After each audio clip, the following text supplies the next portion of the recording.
A Republican senator from the great state of Kansas, Roger Marshall.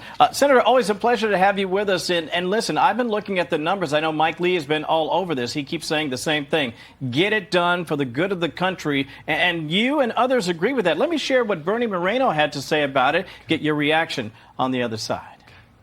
I think we should get the entire executive calendar done. I totally agree with President Trump on that. Why are we waiting? Here's what's interesting, and you guys should do this. You guys could make your job a lot more interesting if you did the following. When you see Democrat senators coming out of the hall, you should ask them who they voted against. They have no idea.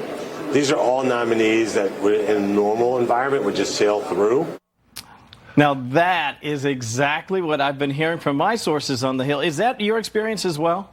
Kevin, Senator Moreno is absolutely right. But I want to emphasize, despite Chuck Schumer's trying to slow things down, we've had an incredible first 7 months under President Trump. We've had 11 pieces of major legislation that the president signed. We've repealed 16 Biden rules as well, 125 nominees. But the Democrats are not following suit at all. They're doing everything they can to obstruct us.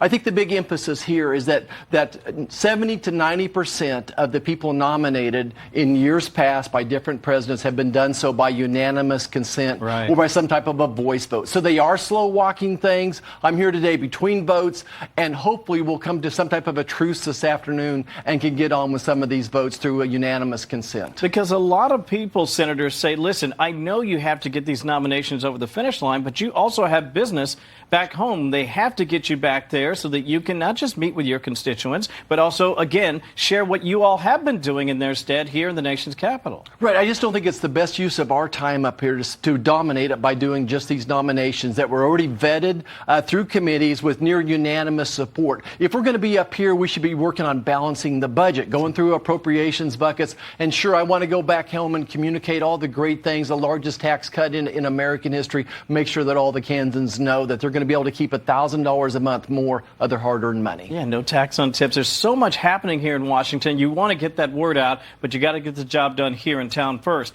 Let me ask you this. We've been watching a number of people come on Capitol Hill to talk about the former president's mental acuity. You've heard some people toss about the word conspiracy of silence, more or less trying to sort of slow walk any observation that might make people look and say President Biden really didn't have it all there toward the end. It's a tough way to say it, but let me just share this. These are some of the aides that have testified before the committee, and some of these names are familiar to you.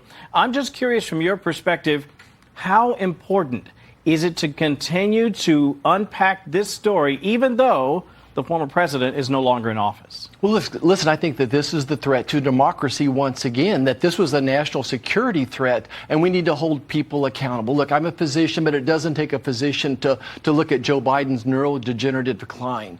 We could talk with his frozen faces. We could talk about the way he shuffled, and his arm movements were very short when he walked. His voice was very low, was very soft. It was monotone, meandering thoughts as well. And then this group of 5 people formed a wall around him and sheltered him and kept him from the American people. So who was really making these decisions? We saw him as a failure when it came to national security decisions, in my humble opinion. Who actually issued all these pardons? So I think that America deserves to know so it doesn't happen again. One more question about that. People want to know what happens with the auto pen circumstance, because when we think of auto pen here in town, typically, as President Trump has alluded to, it's more or less for forms, and you're saying thank you to a letter, this, that, and the other. But if someone, say, Susan Rice, for example, was using it, or Neera Tanden, that's not really how it's supposed to work, is it? Or am I misinterpreting that? Well, I think it's overuse of it. Yeah. I mean, as a physician, again, there are certain documents I should sign. There are certain others. Maybe my nurses could use our auto pen as well.